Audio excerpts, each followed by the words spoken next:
दरम्यान नीरा डावा कालवा फुटल्यानं बारामतीतल्या अनेक शेतांमध्ये पाणी साचलं। आभाळातून कोसळलेल्या या संकटामुळे शेतकऱ्यांच्या डोळ्यांमध्ये अश्रू उभे ठाकले। याचाच आढावा घेतला आमच्या प्रतिनिधींनी। पाहूया।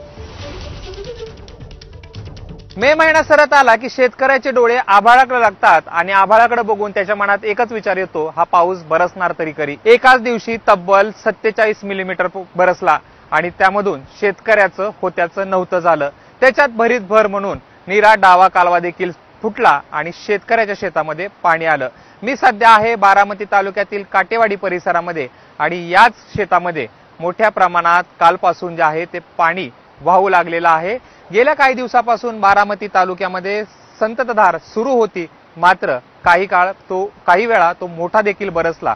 तब्बल 314 मिलीमीटर पाऊस मागच्या 5 ते 6 दिवसामध्ये बारामती तालुक्यामध्ये पडलेला आहे आणि त्याच्यात भरीसभर म्हणून काल डावा कालवा फुटला आणि शेतकऱ्याच्या शेतामधून पाणी जे आहे ते अशा पद्धतीनं ओढ्याला मिळत गेलं आणि तेच ओढ्यातलं पाणी पुढे जास्त पाऊस पडल्यानं आणखी काही शेतकऱ्यांच्या शेतामध्ये गेलेलं आहे।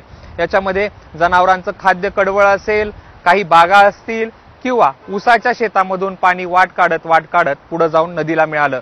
मात्र नदी देखील नीरा नदी दुतडी भरून वाहत आहे। यामध्ये शेतकऱ्यांच्या जमिनीचा कस असेल, काही प्रमाणात माती वाहून गेली, त्याच्यामुळे शेतकरी भलता चिंतेमध्ये गेलेला आहे। मृग नक्षत्र येत्या 7 तारखेला निघेल, मात्र शेतकऱ्यांना तेव्हा देखील पेरण्या करता येणार नाही। त्याचं कारण असे की शेत जमिनीला वापसा नसेल। यंदाच्या वर्षी हा एवढा बरसला की शेतकऱ्याचं होत्याचं नव्हतं करून गेला। कॅमेरा पर्सन विजय राऊत सह जयदीप भगत, एबीपी माझा, बारामती।